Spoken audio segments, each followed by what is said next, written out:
Assalamualaikum warahmatullahi wabarakatuh.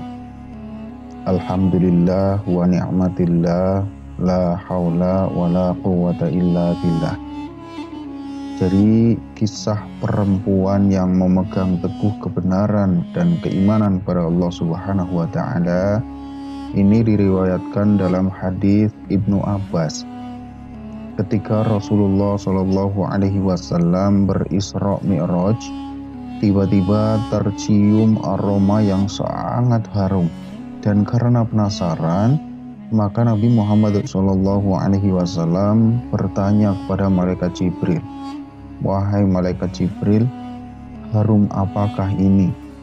Kemudian malaikat Jibril menjawab, "Ini adalah wangi dari kuburan seorang perempuan solehah yang bernama Siti Masyitoh dan anak-anaknya." Kemudian Rasulullah Shallallahu Alaihi Wasallam bertanya kembali, "Siapa Siti Masyitoh itu, wahai Jibril, dan kenapa baunya bisa seharum ini?" Kemudian malaikat Jibril mengisahkan siapa perempuan solehah yang dimaksud. Ia itu adalah perempuan yang hidup di zaman Fir'aun, si raja kejam yang menganggap dirinya itu sebagai Tuhan. Di sekitar Fir'aun itu ada beberapa orang dekat yang diam-diam beriman kepada Allah Subhanahu wa taala dan kepada Nabi Musa alaihi salam. Mereka mengikuti tuntunan kitab Taurat.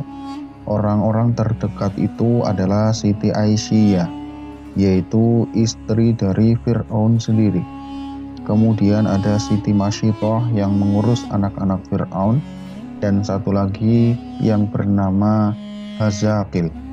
Ia adalah pembuat peti, tempat di mana Nabi Musa balita ditaruh untuk kemudian dihanyutkan ke sungai. Nah, di dalam istana, Hazakil ini menjadi orang kepercayaan Fir'aun. Ia menikah dengan Siti Masyitoh, dan pada suatu ketika terjadi perdebatan sengit antara Fir'aun dan Hazakil, yakni Fir'aun menjatuhkan hukuman mati kepada ahli sihir yang menyatakan beriman kepada Nabi Musa alaihi salam. Kemudian keputusan itu ditentang keras oleh Hazakil, dan tentu saja sikap itu membuat Fir'aun curiga.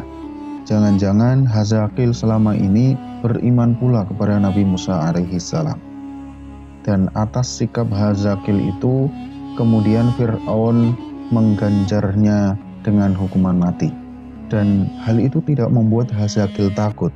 Ia tetap yakin tidak ada Tuhan yang diyakininya kecuali Allah Subhanahu wa taala. Dan singkatnya, suami Siti Masyitoh ini ditemukan meninggal dengan kondisi yang sangat mengenaskan. Tangannya terikat di pohon kurma, tubuhnya penuh dengan tusukan anak panah. Masyitoh pun sangat sedih melihat kondisi suaminya. Namun dengan kondisi itu, ia tetap bersabar dan berserah diri kepada Allah Subhanahu wa taala. Ia hanya bisa berkeluh kesah, bercerita kepada istri Fir'aun, yaitu Siti Aisyah. Aisyah pun memberikan nasihat agar Masyitoh dan anak-anaknya untuk bersabar. Dan di akhir nasihatnya, Aisyah ini mengatakan bahwa selama ini ia juga beriman pada Allah Subhanahu wa taala. Tetapi ia menyembunyikan di hadapan suaminya, yaitu Fir'aun. Dan sepeninggal suaminya, seperti biasa Masyitoh ini menjalankan tugasnya sebagai perias putri Fir'aun. Dan pada suatu ketika ada kisah sepele tapi berdampak sangat besar. Gara-gara sisir yang terjatuh, akhirnya terungkap jati diri Masyitoh. Saat itu Masyitoh sedang menyisir rambut anak Fir'aun. Tiba-tiba sisir yang ada di dalam genggamannya itu terjatuh. Dan ketika mengambil lagi sisir itu, bibir refleks mengucapkan Bismillah. Tentu saja ucapan itu membuat anak Fir'aun terkejut. "Apakah ucapan yang kamu maksud itu adalah bapakku?" tanya anak Fir'aun. Kemudian Siti Masyitoh dengan jujur mengatakan bahwa maksud kata itu adalah Tuhan yang sesungguhnya, bukan ditunjukkan untuk Fir'aun, yaitu Allah Subhanahu wa taala. kata Siti Masitoh, yang membuat anak Fir'aun itu tersinggung.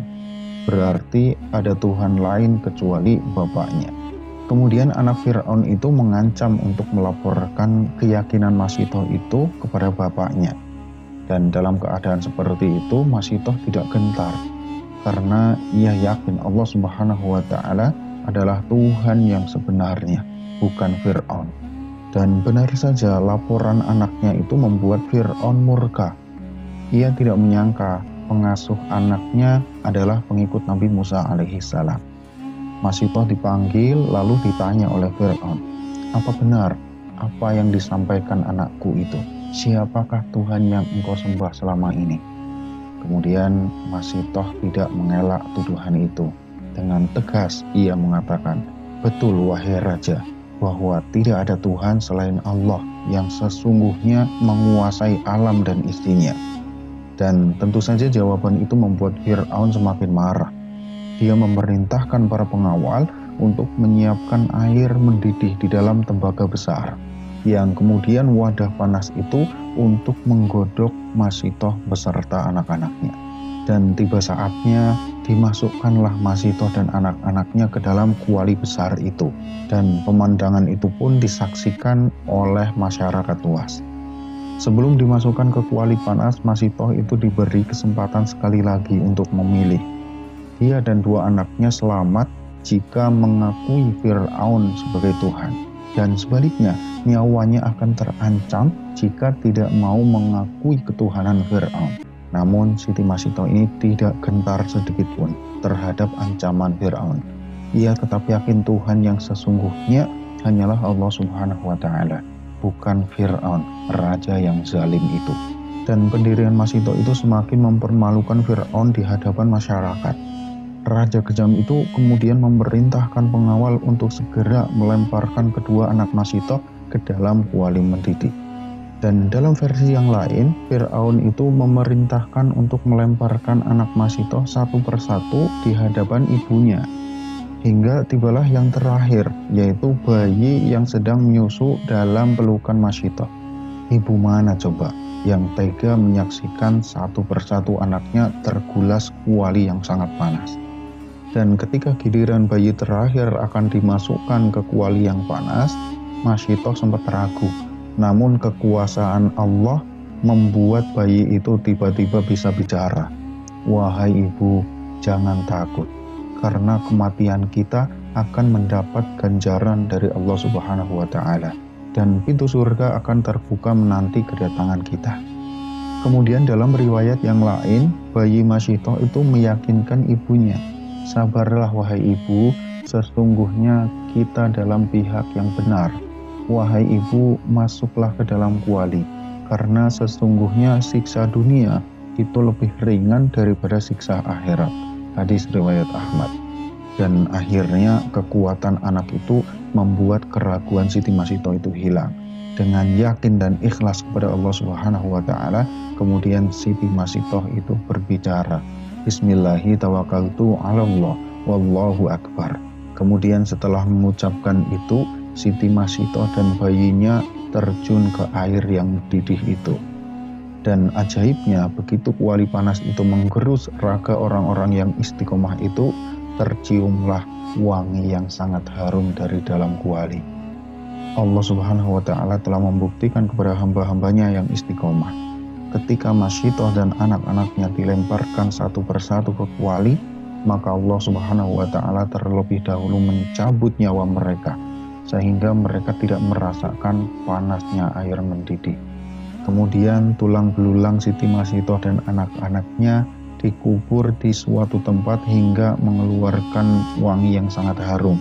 Aroma itu tercium oleh Rasulullah SAW ketika perjalanan Isra Mi'raj. Itulah kuburan Masitoh bersama anak-anaknya, kata malaikat Jibril kepada Rasulullah SAW. Jadi teman-teman sekalian, kisah ini ada di dalam hadis riwayat Ibnu Abbas. Namun derajat hadis ini masih diperdebatkan di kalangan ahli hadis. Pasalnya, rawi Atta itu dikenal lemah hafalan, sehingga menurunkan derajat sahih hadis. Namun demikian, terlepas dari kesahihan hadis, kisah Siti Masito ini sangat populer dan menjadi pelajaran bagi kaum muslimin hingga sekarang ini. Beberapa ahli tafsir pun merujuk hadis itu, sebagian mereka bahkan mengatakan keimanan Masito telah membawa hidayah bagi istri Fir'aun, yaitu Aisyah, yang kemudian mengimani Allah Subhanahu wa Ta'ala dan menjadi salah satu wanita utama penghuni surga. Dan Ibnu Katsir pun tidak mempermasalahkan sanad hadis itu. Jadi apa yang bisa kita ambil dari kisah ini, teman-teman sekalian? Dari kisah ini dapat kita petik hikmah tentang ketegaran Masitoh di atas keimanan dan ketakwaan kepada Allah Subhanahu wa Ta'ala. Ia amat sabar menghadapi cobaan keimanan meski maut mengancamnya. Maka ia pun enggan menjual belikan keimanan karena takut mati, apalagi hanya karena urusan duniawi. Siti Masitoh yakin bahwa keimanan dan ketakwaan yang dijaga hingga akhir hayat akan ada balasannya dari Allah Subhanahu wa Ta'ala. Dalam Al-Quran surat Ali Imran ayat 102, dan janganlah sekali-kali kamu mati melainkan dalam keadaan seorang muslim. Kemudian dalam Quran surat Ar-Ra'd ayat 24 juga disebutkan keselamatan atas kalian berkat kesabaran kalian. Baik, mudah-mudahan bermanfaat. Terima kasih atas segala perhatian. Mohon maaf atas segala kekurangan. Subhanakallahumma wa bihamdika asyhadu an la ilaha illa anta astaghfiruka wa atubu ilaik. Wassalamualaikum warahmatullahi wabarakatuh.